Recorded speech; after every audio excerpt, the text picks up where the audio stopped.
First வந்து இப்போ இந்த டம்மி ஸ்கூல்ன்றது வந்து இந்த கோச்சிங், அதாவது என்ன சொல்லுவாங்கன்னா இந்த என்ட்ரன்ஸ் எக்ஸாம்லாம் வந்துச்சு பார்த்தீங்களா, அதுக்கப்புறம் ஆரம்பித்த ஒரு விஷயம் தான் டம்மி ஸ்கூல். அது இங்கே வந்து எல்லா என்ட்ரன்ஸ் எக்ஸாம் சொல்றீங்க,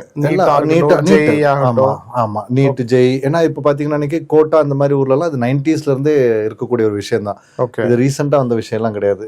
என்ன பண்ணுவாங்க அப்படின்னா, டம்மி ஸ்கூலுக்கு அர்த்தம் என்னன்னா, நீங்கள் என்ன பண்ணுவீங்க, ஸ்கூலில் அட்மிஷன்ஸ் எடுத்துருவீங்க, அப்புறம் வந்து கோச்சிங் கிளாஸ்லேயும் தனியாக அட்மிஷன் எடுப்பீங்க. இப்போ என்ன நடக்கும், உங்களால் ஸ்கூலையும் மேனேஜ் பண்ண முடியாது, கோச்சிங்கில் ரெண்டு ப்ரெஷர். ஏன்னா என்ட்ரன்ஸ் எக்ஸாமுக்கு அங்கே ப்ரிப்பேர் பண்ணுவாங்க, இங்கே descriptive type exam, board exam prepare பண்ணுவாங்க.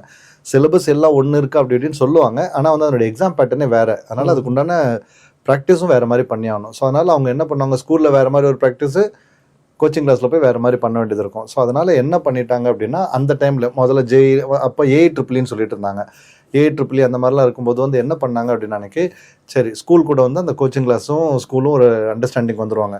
நீ என்ன பண்ணு, நீ அட்மிஷன் ஸ்கூலில் நீ அட்மிஷன் எடுத்துக்கோ. ஏன்னா பையன் ஸ்கூல் கண்டிப்பாக அட்மிஷன் எடுத்தாகணும், 11th 12th ஸ்கூல் மூலியமாக தான் பண்ணி ஆகணும். நீ அட்மிஷன் எடுத்துக்கோ. நீ அட்மிஷன் எடுத்துட்டு அந்த பையனை வந்து என் கிளாஸில் வந்து ஃபுல் டே நான் கோச் பண்ணிக்கிறேன் அவனை. நான் அவனுக்கு சேர்த்து என்சிஆர்டி, அதாவது இந்த சிபிஎஸ்சி கரிக்குலம் தான், சிபிஎஸ்சி கரிக்குலம் என்சிஆர்டி நான் சேர்த்து அவனுக்கு கவர் பண்ணி தரேன். நீ ஒன்றுமே பண்ணாத, நீ ஃபீஸ் மட்டும் வாங்கிக்கோ, பையனை வந்து என்கிட்ட விட்டுடு அப்படின்ற மாதிரி பண்ணிடுவாங்க. அந்த கோச்சிங் சென்டருக்கும் ஸ்கூலுக்கும் ஒரு அண்டர்ஸ்டாண்டிங். ஆமாம், அண்டர்ஸ்டாண்டிங், ஃபினான்ஷியல் அண்டர்ஸ்டாண்டிங் இருக்கும், எல்லா அண்டர்ஸ்டாண்டிங்கும் அவங்க ரெண்டு பேருக்கும் இருக்கும். ஸோ அந்த பையன் என்ன பண்ணுவான், அன்னைக்கு வாரத்துக்கு ஒருக்க தேவைப்பட்டுச்சுன்னா ஸ்கூலுக்கு போவாங்க, இந்த ப்ராக்டிகல் எக்ஸாம் அப்போ ஸ்கூலுக்கு போவாங்க, போர்டு எக்ஸாம் அப்போ ஸ்கூல் போவாங்க. இது மட்டும் தான் அந்த பையனுக்கும் ஸ்கூலுக்கும் உண்டான கனெக்ஷன். மற்ற எல்லா நேரமும் வந்து அவன் கோச்சிங் கிளாஸ்ல மட்டும்தான் இருப்பான். இது பேர் தான் வந்து டம்மி ஸ்கூல்னு சொல்லுவாங்க. இது இன்னைக்கு நேற்று வந்தது இல்லை, இது கிட்டத்தட்ட ஒரு 25-30 வருஷமா போயிட்டு இருக்கிறது தான். அப்படியா? ஆமா, நீங்க நார்த்ல எல்லாம் போனீங்கன்னா இது ரொம்ப சாதாரண விஷயம் தான். இப்பதான் என்ன நினைக்க எல்லாரும் ரொம்ப அதை பத்தி ரொம்ப பெருசா பேசுறாங்க. எதுக்குன்னா இந்த நீட் எக்ஸாம் வந்ததுக்கு அப்புறம் நிறைய பேர் கோச்சிங் கிளாஸ் போக ஆரம்பிச்சிட்டாங்க.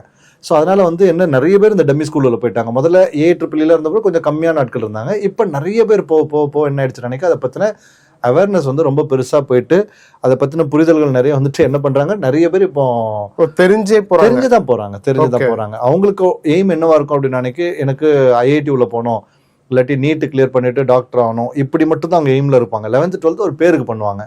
ஸோ அந்த மாதிரி பசங்களை என்ன ப்ரிஃபர் பண்ணுவாங்க, நம்ம ஃபுல் டே ஸ்கூல்ல போய் டைம் வேஸ்ட் பண்றது பதிலாட்டு நம்ம ஃபுல்லா கோச்சிங் கிளாஸ்ல உட்காந்துப்போம். நான் வந்து ஸ்கூலில் வந்து ஒரு பேருக்கு நம்ம போயிட்டு எக்ஸாம் மட்டும், ஏன்னா இப்போ ஸ்கூல் எக்ஸாமில் 50-60% தான் போதும் இல்லை உங்களுக்கு.